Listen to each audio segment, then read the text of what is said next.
Assalamualaikum warahmatullahi wabarakatuh. Teman-teman calon guru penggerak angkatan ke-10 dan angkatan ke-11, bertemu lagi dengan channel Aifa Privat. Kali ini kita akan membahas salah satu tema penting dalam rangka persiapan wawancara guru penggerak. Dalam hal ini kita akan membahas terkait dengan teknik yang digunakan oleh asesor dalam wawancara. Tapi untuk teman-teman yang baru pertama kali menemukan channel Aifa Privat atau yang belum subscribe channel Aifa Privat, dipersilakan untuk subscribe, like, komen, dan share untuk memastikan kami selalu termotivasi untuk membuat video-video bermanfaat selanjutnya. Oke, baik. Yang pertama ya, saya akan menjelaskan dulu prinsip kerja wawancara guru penggerak atau prinsip yang dianut oleh para asesor pewawancara. Ya, prinsip yang dianut adalah past behavior to predict future behavior. Artinya, perilaku di masa lalu itu digunakan untuk memprediksi perilaku kita di masa depan, ya. Perilaku di masa lalu ini yang kemudian kita sebut dengan pengalaman atau experience di masa lalu. Jadi harapannya pengalaman-pengalaman baik di masa lalu yang masih dekat-dekat itu, yang masih sekitar 2 atau 3 tahun terakhir, itu bisa digunakan untuk memprediksi bahwa kita akan masih melakukan perilaku yang sama di masa depan. Nah, seperti itu ya. Nah, pengalaman inilah, dari cerita pengalaman ini muncul 8 buah kompetensi yang diukur ya. 8 buah kompetensi yang diukur itu, yang pertama adalah terkait dengan bagaimana kandidat dapat membuat keputusan ya. Membuat keputusan yang tepat tentunya ya. Membuat keputusan. Kemudian yang selanjutnya adalah menjalin kerjasama positif. Menjalin kerjasama positif. Kemudian yang ketiga adalah memulai tindakan. Memulai tindakan yang dimaksud adalah ketika ada masalah, kita dengan sigap dan memiliki inisiatif atau ide untuk menyelesaikan masalah itu. Kemudian yang keempat adalah terkait dengan pembimbingan ya. Kita memiliki pengalaman untuk pengembangan orang lain. Orang lain dimaksud ini saja, boleh rekan sejawat ya kalau kita guru ya, boleh juga peserta didik ya, seperti itu. Atau boleh juga masyarakat di sekitar kita. Nah, selanjutnya yang kelima adalah belajar berkelanjutan ya. Jadi tidak berhenti belajar. Meskipun sudah menjadi seorang guru, tapi selalu punya keinginan untuk belajar hal-hal baru. Kemudian yang keenam adalah daya juang ya. Yang dimaksud dengan daya juang adalah bagaimana kita fight atau melawan atau terus berupaya ketika mengalami kegagalan atau kekecewaan. Dan yang ketujuh itu adalah kematangan emosi ya. Kematangan emosi atau kematangan etika ya. Seperti itu. Kemudian yang 8 itu adalah misi dan tujuan. Nah, kedelapan kompetensi ini itu akan digali bagaimana kemampuan kandidat ya melalui pengalaman yang akan diceritakan gitu ya. Nah, sekarang teknik yang saya sebut tadi, yang teknik yang akan digunakan asesor itu adalah yang kita sebut dengan teknik STAR ya, atau singkatan untuk ST. S-nya ini adalah untuk situation, T-nya text ya. Jadi ini mesin seperti ini ya. Kalau dalam bahasa Indonesia ini kita artikan situasi. Kemudian A-nya ini action ya, artinya tindakan. Kemudian R-nya adalah result atau hasil ya. Seperti itu. Jadi kita akan menceritakan pengalaman kita menggunakan metode atau teknik STAR ya. Jadi kita akan menceritakan pengalaman kita itu situasinya seperti apa ya. Dalam situasi itu apa yang kita lakukan, dan setelah melakukan itu bagaimana hasilnya. Nah, seperti itu menceritakannya itu ya.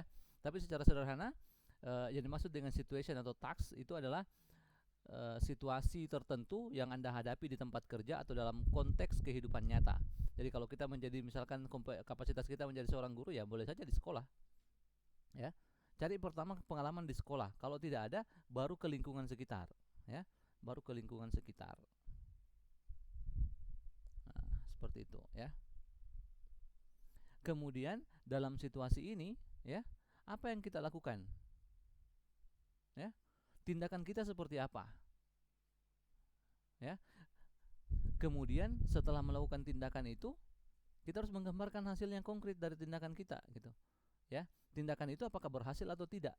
Nah, itu intinya STAR. Situation, action, result. Ya, situasi, tindakan, hasilnya. Pokoknya ceritakan pengalaman kita seperti itu ya. Asesor juga nanti akan mengarahkan ya. Setelah bertanya, asesor bertanya, bagaimana situasinya? Kapan kejadiannya? Nah, itu setelah menjelaskan, asesor akan bertanya, pada saat itu apa yang Bapak lakukan? Atau apa yang Ibu lakukan? Bagaimana hasilnya? Nah, asesor akan bertanya seperti itu. Tapi kalau Bapak Ibu sudah mulai familiar dengan metode STAR ini, maka itu akan mudah dijawab. Nah, seperti itu secara ringkas metode STAR. Nah, sekarang bagaimana kita menggunakan metode STAR dalam wawancara? Tentu saja kita butuh persiapan yang baik ya. Bapak Ibu yang sudah menonton ini punya keunggulan. Yang pertama, Bapak Ibu sudah tahu apa itu STAR dan apa kompetensi yang akan ditanyakan, sehingga harusnya Bapak Ibu punya persiapan yang baik. Persiapan yang baik dimaksud adalah dalam mengidentifikasi contoh, atau ini identifikasi contoh ini maksudnya adalah membuat list pengalaman sesuai kompetensi ya. Pengalaman sesuai kompetensi. Sesuai kompetensi. Ya. Sesuai kompetensi yang dimaksud yang 8 kompetensi tadi ya. 8 kompetensi. Tapi kompetensi ini harus dirinci ya, harus diceritakan dengan jelas ya. Jadi ceritanya harus terinci. Jadi rinci cerita Bapak Ibu. Nah, yang dimaksud di sini dengan rinci cerita adalah harus jelas situasinya apa ya. Situasi. Ini juga harus lengkap dengan kapan ya. Ini bukan tanda panah tapi dan kapan ya. Kemudian ada perilaku tindakan yang digunakan, actionnya, tindakan. Kemudian yang terakhir tentu harus ada hasil, dan hasilnya itu harus positif. Jangan mencari pengalaman yang hasilnya negatif atau tidak berhasil, itu ya, karena kita harus menunjukkan keberhasilan. Menunjukkan keberhasilan ini artinya perilaku kita efektif, perilaku atau tindakan kita efektif, ya. Karena kalau tidak, ya kalau hasilnya negatif artinya kan perilakunya tidak dinilai baik gitu, atau tindakannya tidak dinilai efektif gitu ya. Seperti itu. Dan yang terakhir tentu saja setelah Bapak Ibu semua menguasai ini ya, itu tidak ada gunanya kalau Bapak Ibu tidak sering-sering latihan. Jadi langkah terakhir adalah melatih diri Bapak Ibu ya. Karena latihan akan membuat kita percaya diri, latihan akan membuat kita hilang rasa panik ya, dan menumbuhkan rasa kepercayaan diri yang tinggi sehingga kita bisa memberikan jawaban yang maksimal gitu. Kadang ya, ada yang sudah membuat list pengalaman banyak tapi karena tidak pernah latihan, ketika wawancara itu dia hilang atau lupa semua apa yang sudah disiapkan ya. Jadi ini tidak kalah penting dari semua yang sudah Bapak saya jelaskan tadi ya. Nah, latih diri Anda, perbanyak. Kemudian selanjutnya adalah saya akan berikan salah satu contoh ya. Contoh penggunaan metode STAR. Saya akan mulai dari yang umum dulu, kemudian masuk ke dalam kapasitas menjadi seorang guru. Nah, ini misalkan situasinya ya. Saat saya bekerja di perusahaan sebelumnya, tim saya dihadapkan pada tantangan besar. Kami memiliki batas waktu yang ketat untuk mengembangkan solusi untuk masalah teknis yang rumit dalam proyek yang sedang kami kerjakan. Nah, itu situasinya ya. Ada tantangan besar, waktunya terbatas, dan ada masalah rumit dalam proyeknya. Nah, bagaimana tindakannya atau actionnya? Saya mengambil peran sebagai pemimpin tim. Ya, ini satu. Memfasilitasi pertemuan reguler. Saya memecah masalah menjadi tugas yang lebih kecil, kemudian mendistribusikan pekerjaan dan memastikan setiap anggota tim memahami tanggung jawab yang mereka miliki. Ya, jadi ada setidaknya 5 tindakan atau action yang dilakukan. Nah, ini. Kemudian yang terakhir adalah hasilnya. Karena kerja tim yang efektif, kami berhasil menyelesaikan proyek lebih cepat daripada yang diharapkan, bahkan menghemat sejumlah besar biaya tambahan akibat penundaan. Ini juga meningkatkan reputasi tim dalam organisasi, ya. Seperti itu ya. Meskipun untuk wawancara guru penggerak ini masih kurang ya, situasinya masih kurang karena ini harus ada kapannya. Kapan? Karena harus jelas bahwa ini adalah perilaku terbaru ya. Perilaku terbaru. Terbaru yang saya maksud mungkin 3 tahun terakhir paling lama ya. Coba ya, terakhir ini kita akan bahas terkait dengan salah satu contoh kompetensi yang akan ditanyakan dalam wawancara PPG, wawancara guru penggerak ya. Nah, ini adalah untuk kompetensi belajar berkelanjutan atau belajar terus menerus atau continuous learning ya. Nah, pertanyaannya, Ceritakan pengalaman ketika mendapat umpan balik atas kekurangan Anda, baik itu dari rekan kerja, atasan, murid atau wali murid. Nah, ini yang pertanyaan pertama ini kan sudah jelas. Ini menyatakan situation dan test, ya. Kemudian apa yang Anda lakukan? Nah, ini kan sudah jelas juga. Ini action, ya. Bagaimana hasilnya? Nah, ini sudah jelas, langsung kelihatan startnya, ya. Langsung kelihatan startnya.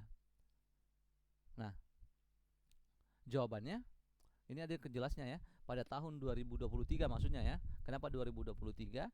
Ini karena harus terbaru, ya. Terbaru. Saat saya baru mulai mengajar di kelas 12 IPS, saya mendapat umpan balik dari peserta didik bahwa saya mengajar terlalu cepat dan hanya berceramah, sehingga mereka sulit untuk mengerti. Nah, ini masalahnya, ya. Situasinya adalah dia mengajar itu terlalu cepat dan tidak menggunakan media atau hanya berceramah. Peserta didik kurang bisa memahami. Nah, itu ada umpan balik dari peserta didik. Nah, selanjutnya adalah harus menceritakan tindakannya, apa yang dilakukan gitu, ya. Yang pertama, yang tindakannya adalah menerima umpan balik, ya, dengan senang hati sebagai sarana untuk mengetahui kekurangan. Bahkan bertanya apalagi yang masih kurang, ya, dari guru, ya. Selanjutnya, setelah mengetahui kekurangan, saya mencari cara untuk memperbaiki, diantaranya dengan bertanya kepada guru senior atau lewat media lain seperti YouTube atau webinar, ya. Sudah ada tindakannya, ada beberapa tindakannya. Hasil belajar ini kemudian saya terapkan di kelas saya, ya. Di kelas, sudah diterapkan di kelas hasil belajarnya. Kemudian yang terakhir, saya juga aktif terus mencari informasi terbaru tentang metode, model pembelajaran yang paling efektif, ya, untuk tentu saja untuk memperbaiki gaya-gaya mengajarnya. Nah, setelah tindakan ini, hasilnya, ya, alhamdulillah siswa mulai menyukai cara saya mengajar. Bahkan teman sejawat juga memberi respon positif, ya. Bahkan ada yang mencoba untuk mengadopsi. Ini kan luar biasa sekali hasilnya, ya. Nah, seperti itu menceritakannya, dan nanti akan diarahkan oleh asesor untuk bagaimana menjawabnya gitu. Nah, yang penting untuk saya jelaskan kepada teman-teman adalah ini tindakannya, ya. Asesor itu memiliki sesuatu yang kalau mungkin guru kita sebutnya rubrik, ya. Rubrik ini adalah list perilaku efektif, ya, atau tindakan efektif untuk setiap kompetensi, ya. Jadi kita harus menjawab sesuai dengan rubrik yang dimiliki oleh asesor ini, ya. Nah, contoh untuk continuous learning, ya, atau belajar berkelanjutan ini, yang pertama memang dia perilakunya itu adalah menerima umpan balik, ya. Harus menerima, bahkan mencari, ya. Mencari umpan balik, aktif, ya. Mencari dan menerima umpan balik terkait dengan kekurangan dan kelebihannya, ya. Kemudian ada juga memanfaatkan semua cara untuk belajar, ya. Semua cara untuk belajar, ya. Kemudian menerapkan. Nah, ini sudah ada menerapkan hasil belajar. Kemudian selanjutnya, ya, menerapkan di kelas, ya, tentu saja, ya. Kemudian yang selanjutnya adalah mencari informasi terbaru, ya. Informasi terbaru. Nah, untuk setiap kompetensi tentu saja perilaku efektif ini berbeda gitu, ya. Nah, nanti kita akan melihat di video-video selanjutnya untuk masing-masing kompetensi itu perilaku efektif seperti apa yang dibutuhkan dan bagaimana menuangkannya dalam sebuah kalimat untuk menjadi jawaban pada asesor. Baik, terima kasih banyak atas perhatiannya. Sekian video dari channel Eva Privat. Assalamualaikum warahmatullahi wabarakatuh.